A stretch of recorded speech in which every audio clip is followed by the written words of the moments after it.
किसान साथियों, आपने लौकी का बीज लगाया, 15 दिन में आपका नर्सरी तैयार हुआ, फिर आपने पौधे को खेत में लगाया, उसके बाद मल्चिंग पेपर लगाया, शेड बनाया, उसके बाद आपने सिंचाई की और 40 दिन बाद जब आपका पौधा तैयार हुआ, जब ईल्ड देना शुरू किया तो आपको पता चला कि उसका जो ईल्ड है वो सड़ने लगा, उसका जो बतिया है वो गलने लगा। इसका निवारण क्या हो सकता है, साथ ही लौकी की खेती की संपूर्ण जानकारी आपको इस एक वीडियो में मिल जाएगी, इसलिए आप वीडियो अंत तक जरूर देखें। किसान साथियों, लौकी सब्जियों में बहुत महत्वपूर्ण स्थान रखता है और इसका रेट आमतौर पे बाजार में 10 रुपए से 20 रुपए के बीच में होता है। पर अगर अच्छे से इसका आप खेती करते हैं तो इसका प्रोडक्शन बहुत ज़्यादा होने के कारण आप इसमें भी मुनाफा ले सकते हैं। और लौकी की फसल की बड़ी बात यह है कि यह हर मौसम में उपजाया जा सकता है और लगभग सभी तरह के मिट्टियों पर इसको उपजाया जा सकता है। लौकी लगभग साल में 3 बार उपजाया जा सकता है। इसको जायद में आप जनवरी में इसकी बुआई कर सकते हैं, खरीफ में लगभग जून जुलाई में, और रबी के सीजन में इसको आप सितंबर से अक्टूबर के आसपास में इसकी बुआई कर सकते हैं। लेकिन आम तौर पे लौकी लगभग सालों भर उपजाया जाता है। आप जिस मौसम में इसका फसल लगाना चाहते हैं तो लगभग उससे 20 से 25 दिन पहले आप इसका नर्सरी तैयार करना शुरू कर दें, क्योंकि इसका जो पौधा होता है लगभग 20 दिन इसको तैयार होने में लगता है। तैयार होकर उसके बाद इसको खेत में लगाया जाता है, क्योंकि इसका जो पौधा होता है उसको डायरेक्ट भी आप खेत में बुआई कर सकते हैं, मगर आप नर्सरी में अगर इसको तैयार करते हैं तो आपका 20 से 25 दिन टाइम एक्स्ट्रा आपको मिल जाएगा, ताकि खेत में अगर दूसरा आपका फसल है तब तक इसको नर्सरी में आप तैयार कर सकते हैं।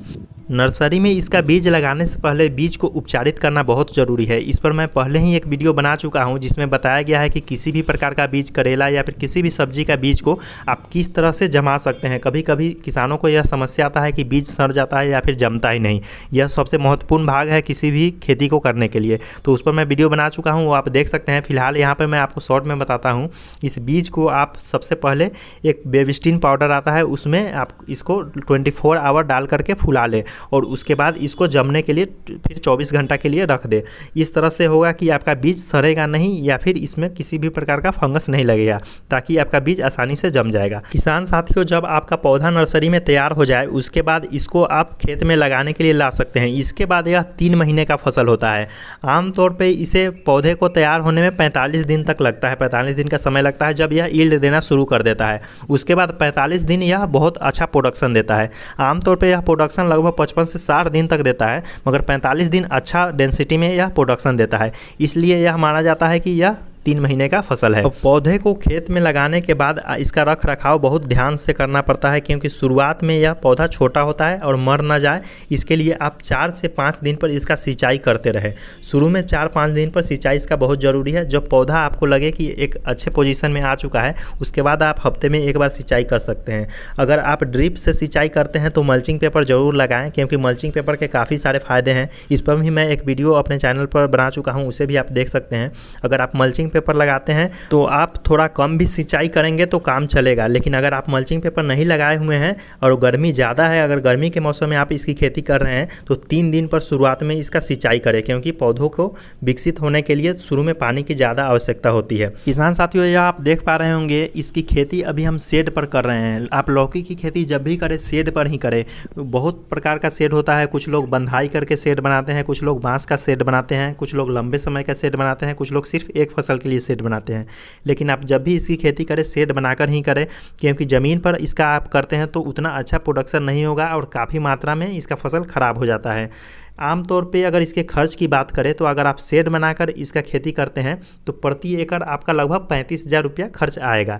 लेकिन अगर आप शेड बनाकर नहीं, सिर्फ नॉर्मल में आप खेती करते हैं ज़मीन पे, तो लगभग 15 से 20,000 रुपया आपको एक प्रति एकड़ के हिसाब से इसका खर्च आएगा। लेकिन शेड बनाने में थोड़ा खर्च बढ़ जाता है, लेकिन प्रोडक्शन भी काफ़ी हाई हो जाता है।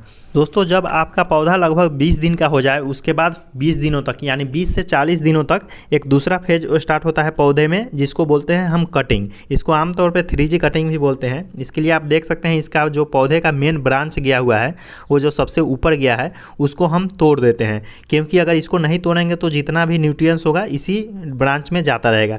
इसको अगर हमने तोड़ दिया तो आप देख सकते हैं इससे जितने दूसरे ब्रांच निकले हुए हैं उसमें न्यूट्रिएंट्स जाएगा और हमारा प्रोडक्शन ज़्यादा बढ़ जाएगा, क्योंकि ज़्यादा ब्रांचेज रहेगा तो ज़्यादा उसमें फूल लगेगा और ज़्यादा फल आएगा। तो जो भी इसका मेन ब्रांच है उसको आप तोड़ दें, और इससे जो दूसरे ब्रांच निकलते हैं 1-2 और मेन ब्रांच की तरह हो जाता है, उसको भी आप तोड़ दें। जो भी मतलब मोटा मोटा ब्रांच है उसका जो मेन पार्ट है ऊपर वाला उसको तोड़ दिया जाता है। आपको इसी तरह सभी पौधों के साथ करना है। सभी पौधों का जो मेन ब्रांच होता है उसको आपको तोड़ देना है, ताकि इसका बाकी सब जो छोटा छोटा ब्रांच है वो ज़्यादा डेवलप हो पाए और ज़्यादा दूर में यह फैल सके। जब आप 3G कटिंग कर दे तो हमारा दूसरा फेज स्टार्ट होता है। लगभग अब 40 दिन हो चुका है और हमारा पौधा लगभग ईल्ड देना शुरू कर चुका है। जब आपका पौधा ईल्ड देना शुरू कर दे, जब फूल उसमें और बतिया लगने लगे, तो सबसे मेन समस्या आता है जो कि किसानों को सबसे ज़्यादा मात देता है। जो आपका जो बतिया होता है, जो छोटा सा जो पौधा लौकी निकलता है वो सड़ जाता है या फिर गल जाता है, वो काला होके गिर जाता है अपने आप। पहले थोड़ा सा होता है काला, फिर धीरे धीरे पूरा लौकी काला हो जाता है और गिर जाता है। इसका मुख्य समस्या 2 प्रकार का होता है। पहला तो या तो आपके पौधे में फंगस लग गया होगा, इस कारण से हो रहा है, नहीं तो दूसरा बैक्टीरिया जो भी कीड़ा वगैरह होता है, कीड़ा अगर उसको मतलब जो छोटा रहता है उस वक्त मधुमक्खी भी उसको हानि पहुंचाता है।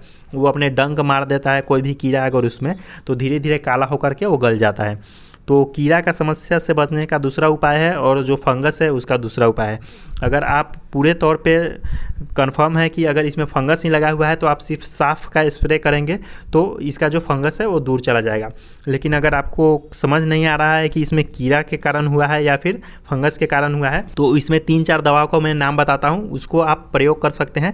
इससे अगर आप कीड़ा का भी समस्या होगा तो भी खत्म हो जाएगा और फंगस का होगा तो भी खत्म हो जाएगा। पहला तो आपका साफ हो गया, आप जानते ही होंगे साफ आप किसी भी जाकर के दुकान से ले सकते हैं। साफ ये आपके फसल में फंगस को ख़त्म कर देगा। और दूसरा, आप किसी भी प्रकार का कीटनाशक ले सकते हैं जो आप कीटनाशक यूज करते हैं। आमतौर पे मेमेंटो या फिर डेलीगेट वगैरह बहुत सारा कीटनाशक आता है, टोपाज का भी कीटनाशक वगैरह आता है। आप किसी भी कीटनाशक का प्रयोग कर सकते हैं, दोनों को मिक्स कर दें और साथ में NPK ज़रूर दे दें। NPK 19-19 या फिर 0-52-34 दोनों को आप मिक्स कर दें, क्योंकि थोड़ा न्यूट्रिएंट्स भी चाहिए होता है। कभी कभी फसल में अंदरूनी दिक्कत होता है जिस कारण से भी जो उसका बतिया होता है, जो छोटा पौधा मतलब छोटा फल होता है वो गिर जाता है। तो अगर इंटरनली कुछ दिक्कत है तो NPK से आपका सही हो जाएगा। तो 19-19 दे दे और 0-52-34 भी दे दे। अब सवाल यह है कि इसको स्प्रे कितनी बार करना है। तो आपका जो छोटा ईल्ड है, जो बतिया आ रहा है, जो छोटा लौकी है, वो अगर गल करके बहुत ज़्यादा गिर रहा है तो इसको हफ्ते में 1 बार स्प्रे करें। अगर थोड़ा बहुत यह समस्या है तो इसको लगभग 15 दिन पर इस स्प्रे को रिपीट करते रहें। दोस्तों, हम लौकी का उत्पादन अगर आर्थिक तौर पर देखें तो आमतौर पर इसका रेट 10 रुपये से 15 रुपये के आसपास में रहता है। इस हिसाब से लगभग आपका 80,000 से लेकर के 1 लाख रुपये प्रति एकड़ के हिसाब से आप उत्पादन ले सकते हैं। दोस्तों, इसका खर्च का बात हमने पहले ही की है। अगर आप ज़मीन पे इसका प्रोडक्शन लेते हैं तो 15,000 रुपये प्रति एकड़ इसका खर्च आता है। अगर आप शेड यानी ढाट विधि से बनाते हैं तो लगभग 35,000 रुपये प्रति एकड़ आपको इसका खर्च आता है। लेकिन शेड पर प्रोडक्शन भी बढ़ जाता है। अगर आप मल्चिंग पेपर लगाते हैं तो उससे प्रोडक्शन और ज़्यादा हाई हो जाता है। लेकिन अगर आप ज़मीन पे करते हैं तो आपका प्रोडक्शन भी लो रहेगा। प्रोडक्शन आपका 60,000 से 70,000 रुपये प्रति एकड़ तक आ सकता है। दोस्तों, किसानों को पूरी फसल उपजाने में जितना समस्या होता है उससे ज़्यादा समस्या कभी कभी बीज को उपजाने में होता है। बीज को मतलब जमाने में होता है। आप लौकी का बीज, करेला का बीज या किसी भी प्रकार का सब्जी का बीज किस प्रकार से उपजाएं उसके बारे में जानना चाहते हैं तो लेफ्ट वाला वीडियो देखें, नहीं तो खेती बाड़ी से संबंधित और वीडियो देखना चाहते हैं तो राइट वाला प्लेलिस्ट देखें। दोस्तों, अगर आपको यह इन्फॉर्मेशन अच्छा लगा तो वीडियो को जरूर लाइक करें और हमारे चैनल फार्मिंग टेक्नोलॉजी को सब्सक्राइब करना बिल्कुल ना भूलें। धन्यवाद।